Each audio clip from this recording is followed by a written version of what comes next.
मासूम जेके बाहि में सड़िया उनखे जॾहिं सॼियूं अस्पताल खणी आया त उते उनखे को बेड कोन पियो मिले, बेड बि कोन हुया। जेके उस ते रखियल गरम जेको आहे बेंचूं हुयूं उन्हनि ते उनखे सुम्हारे उनखे ट्रीटमेंट कई वई, जेके बि हिकिड़ो इंसान खे इज़ाईंदड़ जेको आहे सो वाक़ियो हुयो। असां उन खां पोइ जॾहिं समाजी दोस्तनि सभिनी शोर कयो त भाई सॼियूं अस्पताल खे सहूलियतूं मिलणु खपनि, त DHO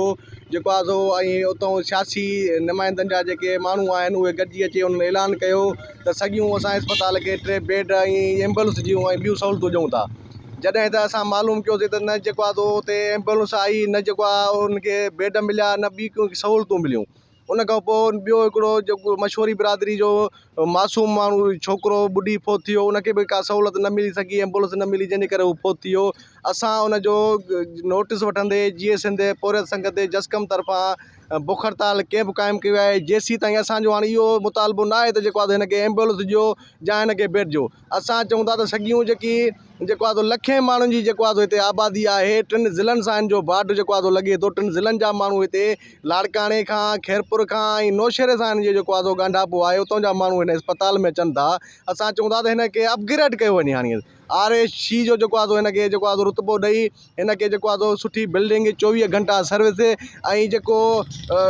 हिकु पढ़िया लिखिया जेके जेको आहे आहिनि एजुकेट जेको डॉक्टर हिते असांखे ॾिना वञनि, जेके हिते मासूमनि जूं ज़िंदगियूं बचाए सघनि। हाणे त अनक़रीब हिते बोर्ड अचण वारी आहे, उन बोर्ड में कचे जाम आबादीअ खे तमामु घणो नुक़सानु थींदो आहे। उते नांगनि जे कखनि जा घणा वाक़िया थींदा आहिनि, जेके बि जेको आहे अॻु में बि केतिरा ई माण्हू फोत थी विया आहिनि, सिर्फ़ु इन जे करे हिते डॉक्टर मौजूदु न आहिनि,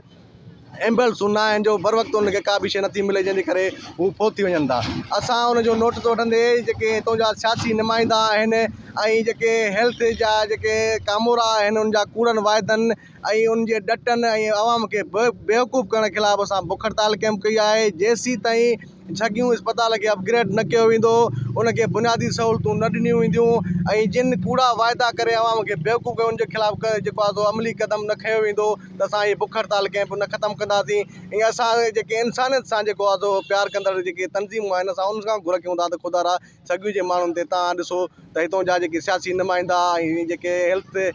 जा आहिनि, सियासी ज़िले जा कामोरा, उहे वेसाघाटियूं करे रहिया आहिनि, उहे हिकु हटी करे माण्हुनि जा हक़ खाई रहिया आहिनि। असां ॿुधाइनि पिया त 2018 खां वठी जेको आहे हिनखे अपग्रेड करण लाइ लेटर निकिरी चुको आहे, पर हिनखे अपग्रेड न पिया कनि। असां चऊं था त फौरी तौर ते हिनखे अपग्रेड कयो वञे ऐं ॿियूं बुनियादी सहूलियतूं ॾिनियूं वञनि, न त हीअ असांजी मरण घड़ी ताईं बुख हड़ताल जारी रहंदी।